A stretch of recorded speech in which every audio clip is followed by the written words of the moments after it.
बाग में। अलबेला रघुबर आयो जे राजा जनक जी के बाग में।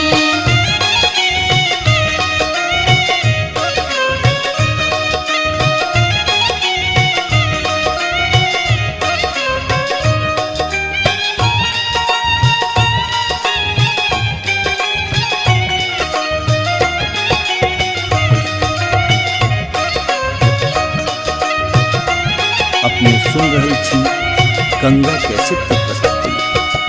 हाथ कमंडल रेशम डोरी, हाथ कमंडल रेशम डोरी, गिरजा पूजन आयो जे राजा जनक जी के बाग में। अलबेला रघुबर आयो जे राजा जनक जी के बाग